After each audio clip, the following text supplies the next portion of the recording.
Alors, bienvenue dans cette nouvelle capsule d'aide pour réaliser un travail soit en classe, soit à la maison, suivant que vous soyez en présentiel ou en distanciel. Alors, vous le voyez, nous attaquons une nouvelle leçon, toujours en classe de 6e, toujours dans le chapitre 2 sur les êtres vivants. Nous attaquons la leçon numéro 3, celle qui montre que les êtres vivants ont tous des points communs.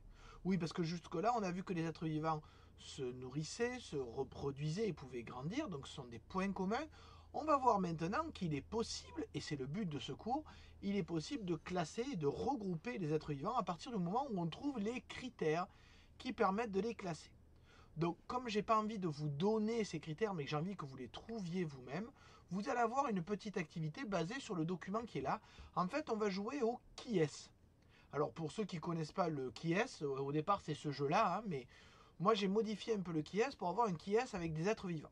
Donc, vous le voyez ici, vous avez différents êtres vivants qui sont montrés sur ce document. Donc, ces êtres vivants peuvent être fourmis, colère, pamanite. Alors la colère, pour cas où vous ne le sauriez pas, c'est une algue. Donc vous voyez qu'ici, j'ai des êtres vivants différents qui sont montrés.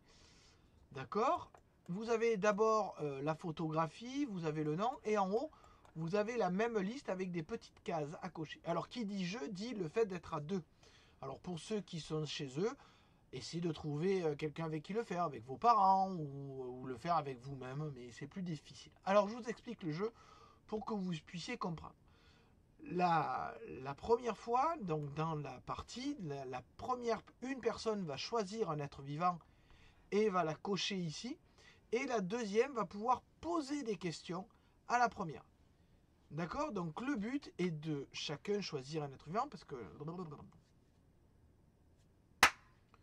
Donc comment va se passer ce jeu? En fait, chacun va choisir un être vivant et va le cocher ici sans le montrer à l'autre. Et à tour de rôle, vous allez poser des questions auxquelles vous allez répondre par oui ou par non. Attention, uniquement des réponses par oui ou par non, pas d'indices, pas d'autres indications. Ces questions doivent vous permettre de retrouver quel est l'être vivant que l'autre a choisi. N'oubliez pas à chaque fois sur une feuille brouillon que vous avez ou que je vous fournis de noter quels critères vous avez choisi. Est-ce que vous avez choisi la couleur? Est-ce que vous avez choisi le nombre de pattes?